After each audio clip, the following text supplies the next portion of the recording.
a podcast about nothing. As I was talking to you guys before we started that, what I've noticed about him, and it's just about everybody that I've known to come into entrepreneurship, that it's always been a process. And from being his little sister and being on the sideline, I've always noticed him having a routine. That is a process early. In life. A routine. When I say a routine, from this man waking up at 5 in the morning. We don't have to be at school till 7, okay? 5 in the morning, he'll take a shower, sit on the bed, play video games, eat breakfast, do this, do that. Calm as day walking to the bus, okay? Me? Shit. 10 minutes before the... Huh? What? Washcloth. Let's go. Run. Why you sound like it's glass? Huh? What?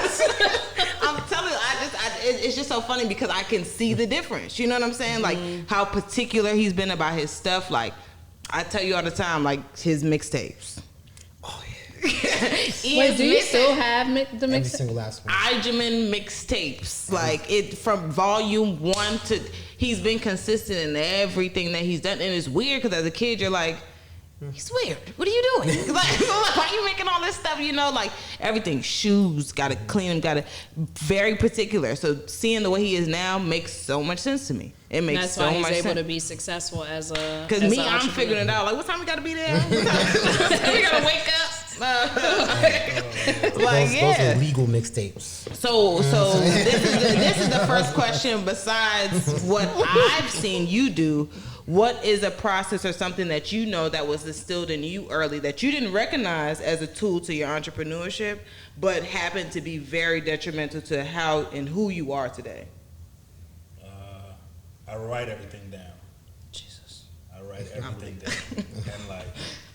I picked that up from my pops because he would write down everything, and then like I'd see him in meetings. I see how like even now like Thomas is doing it, following me. But my dad would write, he'd say something, he'd write it down, he'd do it. And I was always A, B, C. So for me, I can't do something without like literally I write everything down, and if I'm gonna do something, I know it's serious because I've written it down, and down to like us being married. Like, there's nothing in my life that I haven't written down. Wait a minute, hold on, time out. Wait, you wrote that down? Yeah. She's like, I want to see the notes. What? Where? Because I remember telling you. Let me tell you. I remember telling you. He's like, we'll see. Oh no, this is after. This is once we knew. But it's always part of a plan. There's always like steps to everything. It's in my heart. And that's like still to this day. If I don't write it down, it's not serious. So like. I write everything down and I try to list it out. I try to prioritize what I have to do. So it's like, if I have to check emails, I'm gonna write that down. If I have to pay bills, I'm gonna write that down. And then I like to see lists get crossed out. I get a satisfaction in knowing the things that I've written down and crossed out. And That's it's why like vision single boards are sheets of important. paper just everywhere. Right. Like it's no notebook, it's no like planner, it's nothing that looks pretty. It literally is loose leaf paper, taking it back to the old school because I'm an old fool. It's that literally loose leaf paper. He doesn't care if it's college ruled or why, like. And just writes it down. And writes down and everything. Then you wrote about you. I bet you wrote it in different color. Gel pen. Gel pen. Marker, you know what I'm saying? What's a curse about? He probably highlighted it. You know what I'm saying? Cursive. Putting what? On the piece of glitter. On the piece of paper, glitter, There's a sparkles. power to it to me. I feel like it's almost like magic. Like if I write something down, it makes it real. It's not real until I see it, till I can like look at it and say, I'm gonna make $1 million. I wrote that down, that phrase down at least 1,000 times in my lifetime. From as far back as I remember, I've written down, I will be a millionaire. As long as I can remember. So when it happened, it wasn't even like a surprise to me. Because like if I've written everything else down and it happened, why wouldn't that happen? Dang. I need to get a notebook. I gotta get a notebook. I'm gonna write down hate mail in my diary. Scratch. Oh. Well, so does he. Nobody understands his writing. That's the important part. Anything about yours, Ian? My bad. What was the question one more time? I Your childhood. Is there anything that you noticed about yourself that is detrimental, that from early on, that has molded you into the entrepreneur and the person that you are today that I haven't basically said? Oof. Mold is fear for me. There's always fear. Like there's always fear. I couldn't. You pushed through it? I couldn't figure out. I couldn't see myself being broke, like just in general. Like, you know, like we've had great family and that provides for us and everything, but I was like, yo, like I'm not with it. Like I'm not with the brokenness. Like I can't. What was broke to you? Broke to me was just broke to me. Honestly, was just I didn't realize I broke until like I realized there was things I couldn't do. Like I was things I just couldn't do that I wanted to go do. Simple things like going out to go buy some shoes. This and that. So that's why like on a random day. My first hustle, was with our Uncle Sherrod. You know Uncle Sherrod. Yeah. And Uncle Sherrod had a t-shirt line. I remember and it was that. called Park Flavor.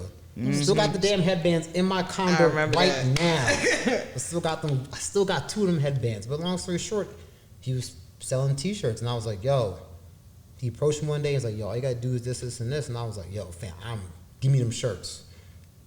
Everybody getting a shirt. Everybody getting a shirt in school. I'm like, yo, like I can't do this. And like I just realized, oh, you can actually make your own money. Like you can actually do your own thing. So it was just, for me, it was just the fear. Like what motivated me was the fear. That's why I checked on everything. Like I know, like to this day, I have a routine. Like I have a fire phobia. Like I just check the oven every night. You know what's so before I go to weird? sleep. That's something I noticed about him too, but I didn't know where it came from. It was because he was the man in our house for a while, so he used to check everything every night. But I'm like, oh, look at him being the man in the house. But I know you was scared. Like I used to touch. It It was a fear thing. It was like, it was fearful. It was like I would literally, till this day, I still touch the oven with my hand like he to make touched sure that it, shit turned is it off. on, locked the doors, Like, turned off the lights, everything, Really? every Off, night, like, every single night. And I wouldn't be able to go to bed if I didn't. And if he didn't, and I'm like, oh, big brother, I'm like, nah, I checked the stove just to make sure I'm gas isn't scared. leaking. So fear drove me a lot. Like fear was like, I gotta fight this fear. I'm not doing it. So that's what it was for me. That's deep. I was just following behind him. Wow, get a life. Like, oh my gosh. Is there anything that you actually noticed about your husband that he probably doesn't notice, that you realize that, okay, this is his thing that he does all the time that is detrimental to what he does on a day-to-day basis? I'm gonna have to think about that. Come back to me. Now she wants to come. You said that he does on a day-to-day basis? Yeah, or something that you notice that's like, okay, he says his is writing everything down, but you're like, nah, it's the way you get up and take a shower every day and get yourself together, or wake up at the same time. It could be anything. He can't move without checking stats. Numbers. Numbers. First thing in the morning. It's the first thing he does. He wakes up, he doesn't check his phone, he goes to the computer, he pulls up everything, and he puts everything in a spreadsheet. Meanwhile, what? Yeah, everything has to be put into a spreadsheet before he does anything else. Gets coffee. You know what I also notice about you? You're always ready. Yudu is always ready. For what? That's a fear. Anything. One of my Yeah. biggest fears. Yudu was always Being ready. You know what I noticed? We were in Miami. We were just going to sleep. Yudu was up, and I noticed he doesn't have a sleepy voice. You know how people get on the phone? He doesn't sound like that. Oh, when we were just going to sleep. And he was waking up getting on calls. And Loud he didn't as sound like he hell. was sleeping at all. No Yo. sleep in his voice. You know how people like, That coffee voice. He rolled over and was like, yeah, hello. yeah, hello. Like Folgers always, voice. and that to me is like always ready. I would have been like, let me set That's this true. alarm. Yeah, like always ready. Yeah. Folgers For whatever voice. opportunity came, always ready. That's fearful. That sound all right. That's fearful too. Not fearful, but it's fear. a little bit. You need some fear in your life. Yeah. I need some fear in my life too. Bud. I'm scared of spiders.